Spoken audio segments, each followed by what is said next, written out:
And with that, ladies and gentlemen, to take this evening forward, we have with us a guest that you've all been waiting for. He needs no introduction, but nonetheless, he's the former union minister and a tech investor. Ladies and gentlemen, got some exciting remarks ahead, some insights. It's not every day that we have the opportunity, but he's been here and time again, he continues to support us and the larger Times Network team. Please put your hands together for Rajiv Chandrashekhar, former union minister and tech investor. Huge round of applause, please, ladies and gentlemen. I know you've all been waiting with bated breath. And she guided us through the last discussion, and I ask that she do so once again. If I could now please call upon Sumita Courier once more. You just heard from her, and she'll be spearheading and navigating us through this conversation as well. Sumita Courier, deputy editor and news anchor with ET Now. We ask that you please join us and kindly kick it off. The floor is yours. Thank you very much for that introduction, and thank you very much, sir, for joining us here on this summit and on this platform. It's indeed a great pleasure and, of course, an incredible privilege to be hosting you here, given the kind of changes that you've made to India's digital ecosystem. You've been a core part of Prime Minister's tech team. You're a tech investor.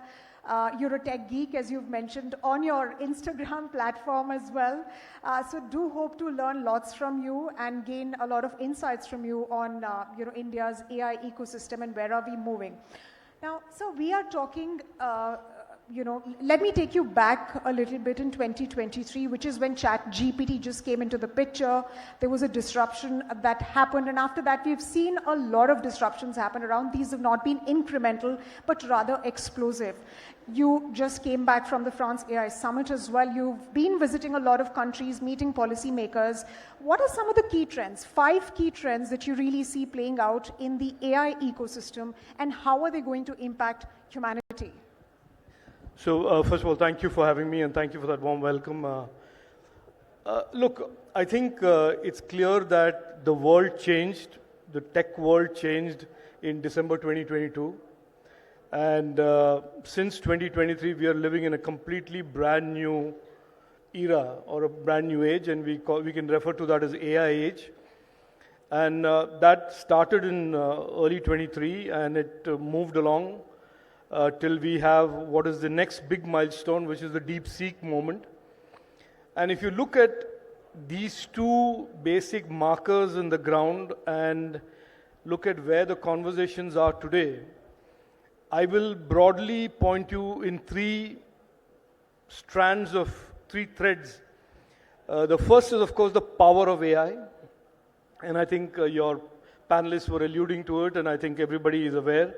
There is this huge race on to what we now know as AI, to AGI, to ASI, and Singularity, and different people have different views on how fast that will be and how sharp that trajectory will be. But we can safely assume today that AI is accelerating at an unprecedented pace.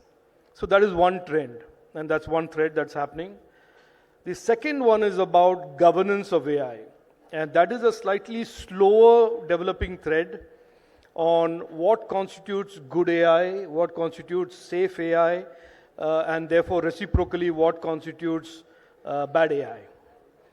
And the third thread is again a conversation that has started slightly belatedly, but is beginning to pick up, which is very relevant for ecosystems like our ecosystem in India, which is, should AI be open source? Should it be closed source? Should it be proprietary? Should it be with few countries, few companies, or should it be something that is much more available, and that therefore you don't have the haves and have-nots in the AI era, in the AI age? So these are broadly 3 conversations that are today strongly growing conversation, but they're all happening at very different velocities. The first one, of course, this mad conversation, almost breathless, excited conversation about what tomorrow will be the breaking news for AI, which is different from today.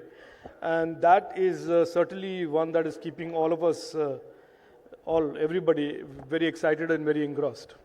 So we've seen developments happen in the United States. We've seen very many companies, ChatGPT, Google is also having its own model. Then you have Meta's own model. And then you have DeepSeek in China along with Alibaba.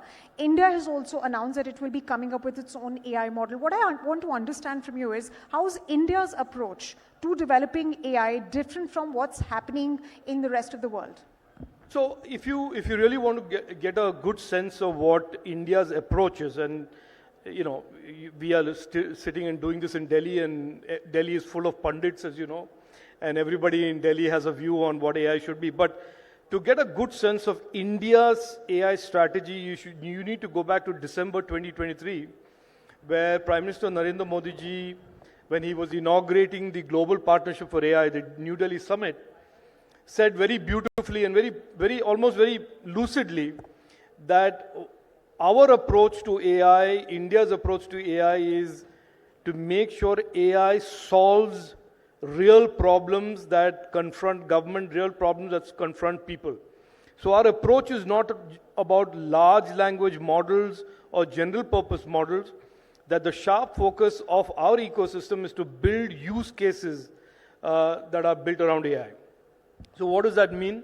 It means in AI language, small language models, expert models that will deal with healthcare, that will deal with education, that will deal with agriculture, and are effectively AI layers on the huge amounts of data that we already have in our country for healthcare, education, agriculture, based on our DPIs.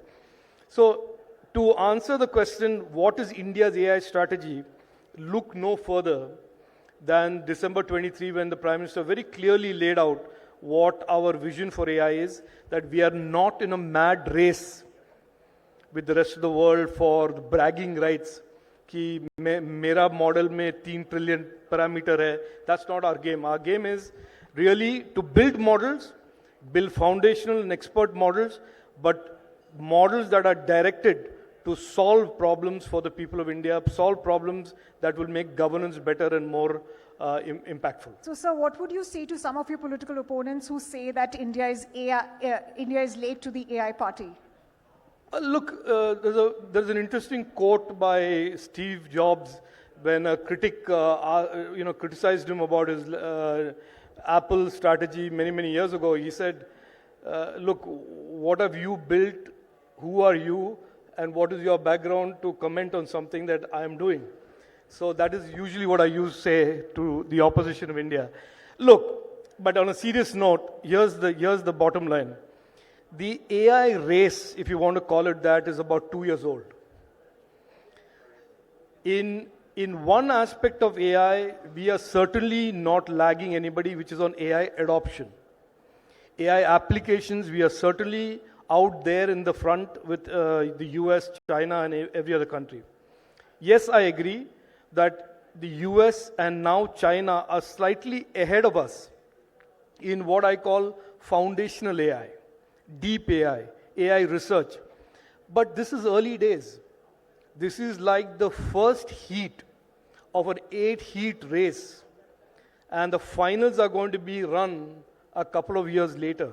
So anybody who assumes that India is not a competitive participant in the AI, emerging AI battlefield or emerging AI competitive landscape is missing the point. We are going to be in it. We are already in it, and we will be very competitive, innovative participants in how the future of AI is shaped. So, sir, let me ask you on that point, because you've been, like I said earlier, you've been a key part of India's, digital economy and how it looks today. You've been the, brains behind some of our key legislations, including the DPDP Act, and of course, mitigating the risk of deep fakes during the Lok Sabha elections in 2024. When you say that these are just early days, in your opinion, what is going to, how will AI really translate into healthcare services, for example, medical services or educational services, and in agriculture? We've seen the kind of revolution that's been brought about by DPI, India's digital public infrastructure, but what will a social infrastructure led by AI look like? No, this is a brilliant question, because I think the real question is, fine, there is all of this buzz about AI and everybody is an expert in AI and everybody knows AI.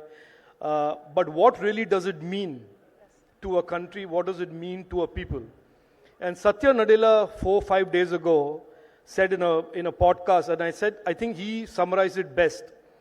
And it is very similar to how our Prime Minister has been approaching this. He said, unless AI delivers to you 10 to 20%, 20 basis points of economic growth as a nation, as an economy, or unless it, as an enterprise, gives you a certain percentage of growth in your top line or improvement in your cost efficiency, unless there is a fiscal impact, a financial, direct financial impact that can be measured, everything else about AI is just buzz. So therefore, I think from our point of view, the social impact will be that we will be able to do, through our expert models and small language models, be able to diagnose, predict healthcare emergencies and healthcare problems faster. We will be able to do this without the one-shoe-fits-all model where the Northeast, the people are different from the North, are different from the South, are different from the West. Nutrition, agriculture, farmers' incomes, farmers' economic models can be predicted by looking at creating a model that can predict rainfall, can predict weather patterns, cropping patterns. And so many such applications that lend themselves much more powerfully to AI and AI models, we can develop use cases for. And the combined impact of all this will be that it impacts our GDP, it impacts individual disposable income and prosperity, and as a collective, impact the economy of India. So unless we look at AI like that, the conversation around AI tends to get into what's the latest bells and whistles around AI, and which is an interesting conversation to have, and every geek and every AI practitioner will certainly do it. But from a public policy point of view, that it will create deep, irreversible changes in the way people's problems are solved, and how that contributes in turn to economic growth, more income, and more efficiency in individual lives, and collectively in the economy of the country, is really what the heart and soul of AI is.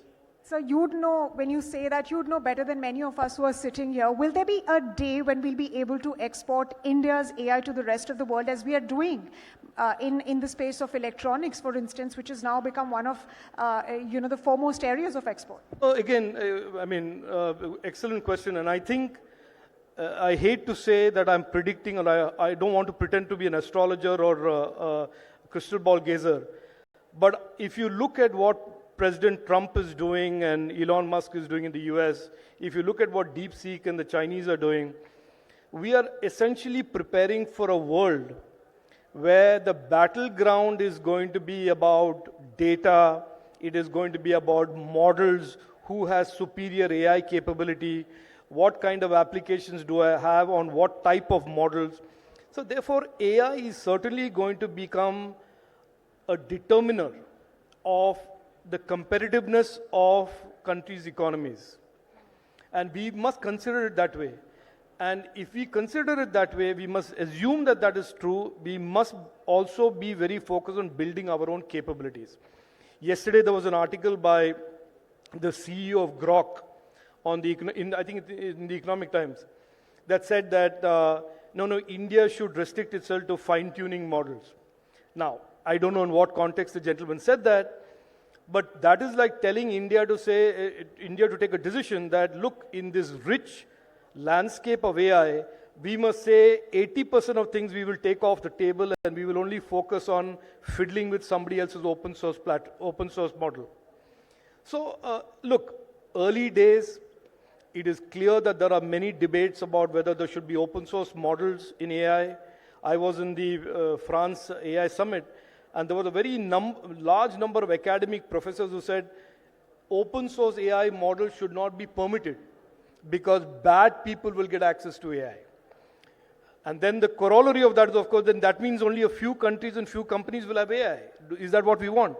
So certainly, our Prime Minister has been repeatedly saying that technology cannot create haves and have-nots.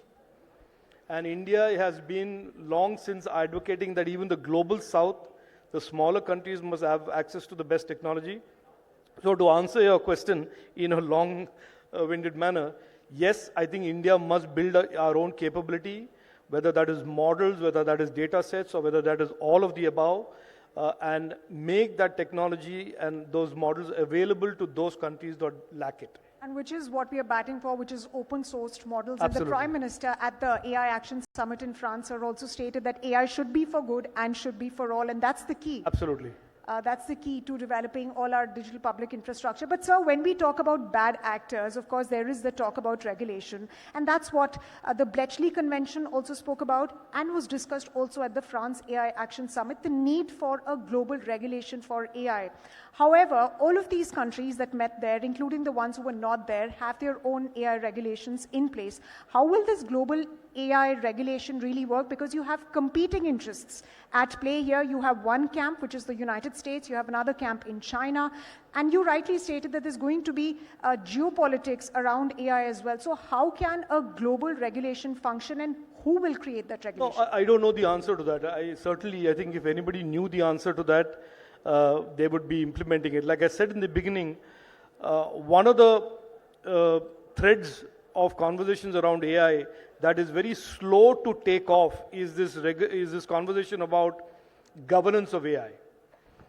The first thread, which is about AI will become this and we need to develop bigger and better AI, that is taken off and many people are talking about it. But the fundamental thread about how do you govern AI against misuse? How do you govern, what are the guardrails to prevent AI from being misused by bad actors or good actors who want to misuse it anyway? That is an issue on which I think we are going to have more trouble or a lot more choppy waters and challenges in the coming days and years, because the American establishment now, after President Trump comes in, I understand, believes that they will not be subject to any global regulation. And if that is the case, and they say we will only subscribe to US law, and if the US First Amendment allows me to do whatever I want, and right to free speech is a sacrosanct right, so what happens to India's Article 19 restrictions? What happens to other countries which have different laws in terms of harm and user harm and criminality? So these are, I think, very, very interesting times where this issue about global governance, global guardrails around AI to make it safe, to make it trusted, to prevent harm, to prevent criminality, will have to evolve. And I'm hoping by the time India hosts the AI summit that the Prime Minister has announced, that some of these issues would have been debated and discussed more deeper, and that we would be in a position to talk about it in a global forum. Absolutely, sir. And, when we talk about regulation, I have to ask you this because, your team was sending back then in 2023 December and, 2024, several advisories to social media companies because of the deep fake issue around general elections. Do you think that we need a separate law for dealing with the misuse of AI? Because you have stated earlier that we have the IT Act. There are some sections within that. Will that be enough? Now you have DP Act as well, or do we need a separate regulation around AI? Oh, so again, look, I'm sorry to keep saying good question, but this is Not complaining. another excellent question. Look, I think it's, even if you're not a legal expert or an expert on policy, the fact that the IT Act, which is the act that regulates tech in India, is 25 years old, that in itself should give us some reason to say, look, that needs to be replaced by something that is more modern and contemporary. So I am of the view that the IT Act needs to be replaced. This is a debate and discussion that has happened within the government when I was in government. And I hope the current government takes that issue forward and looks at an alternate, either an omnibus law or a series of laws that deal with separate issues that today we are facing with safety and harm, about online misinformation. Are these going to be separate laws? Are they going to be one omnibus law? These are issues that we can discuss in terms of the architecture of the law. But if you ask me today, candidly, I would say candidly, I think we need a new law. We need to replace the IT Act with a new law because the IT Act doesn't even mention internet, and it certainly doesn't mention the AI. So if you have an act that does not understand what these two big phenomenon that are driving our lives and driving our digital economy is, then we certainly need a law that is much more contemporary. And including a regulator, a separate regulator for this Look, technology? I have a view on regulators generally because I was an entrepreneur first and I have a general allergy towards regulators.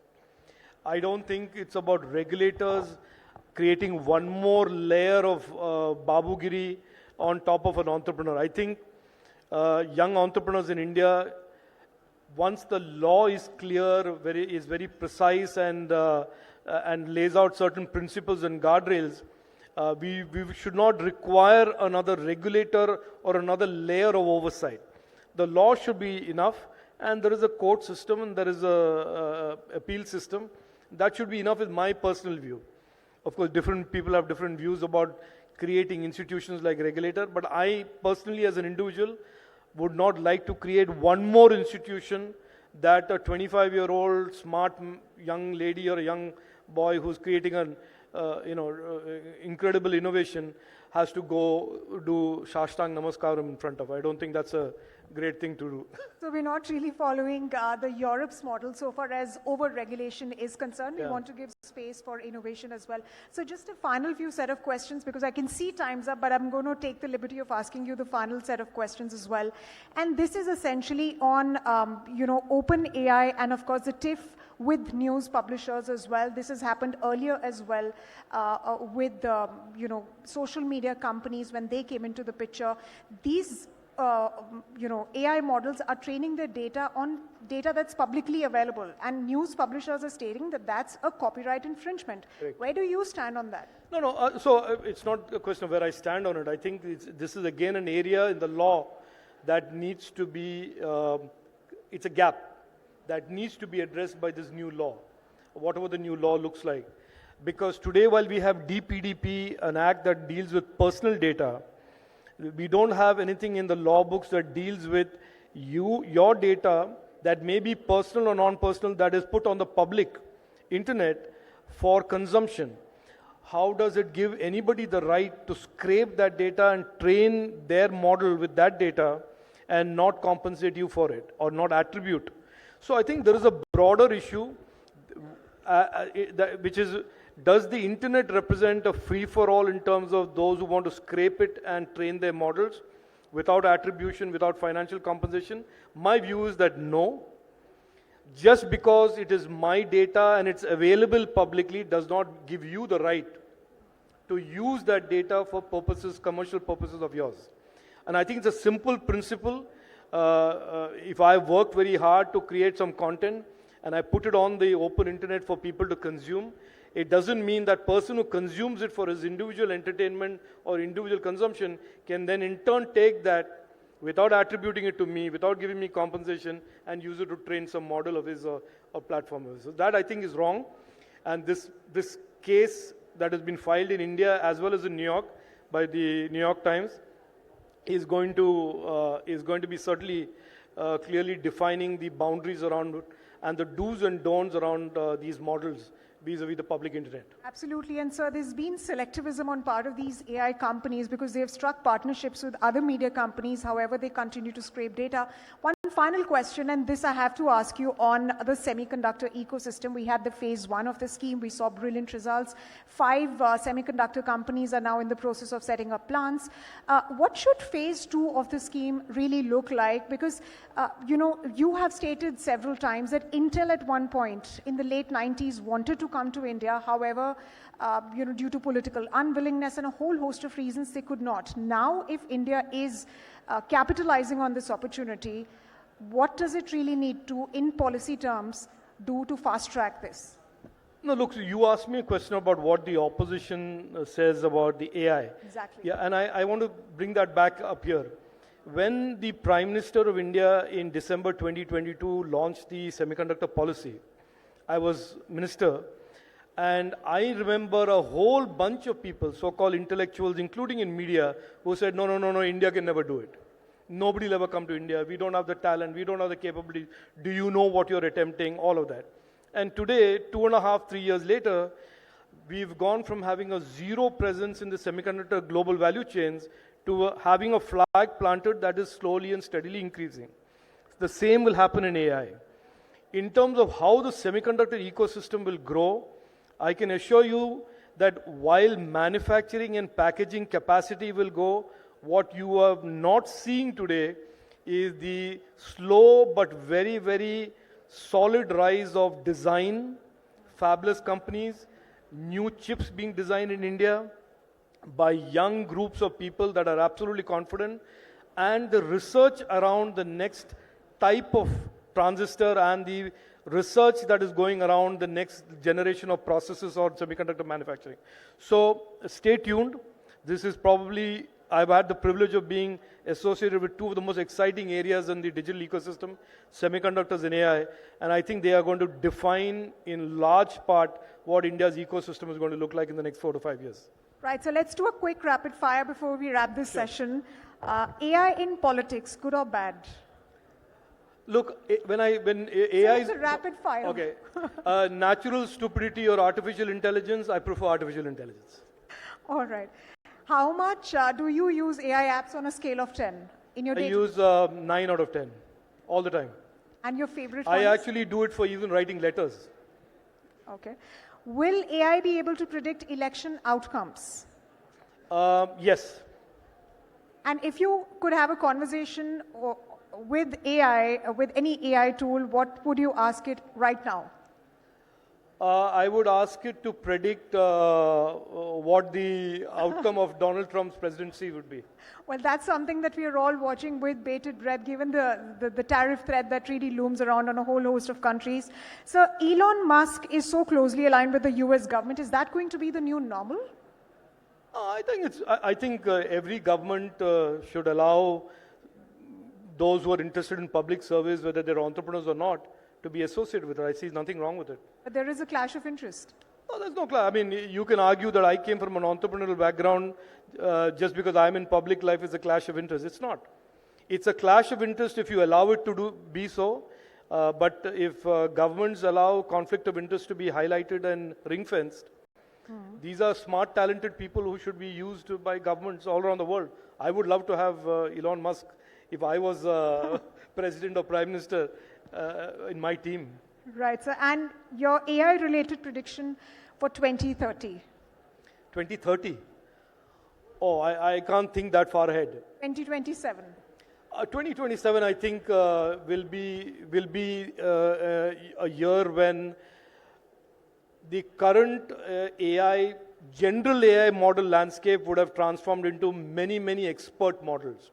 Healthcare models, agriculture models, weather prediction models.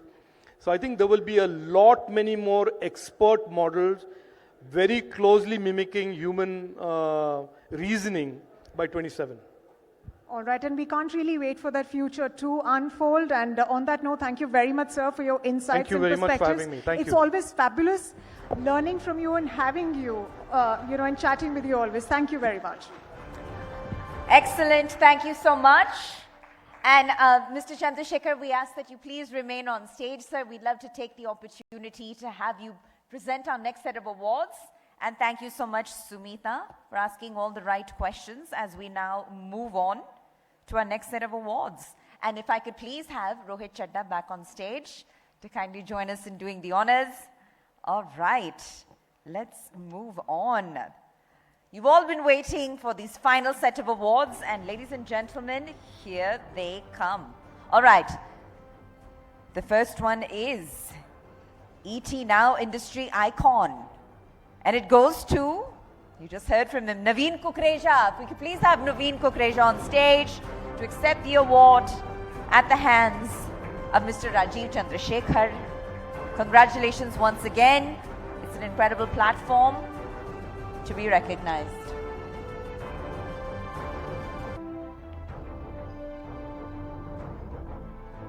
And moving on to our next ET Now Industry Icon, ladies and gentlemen.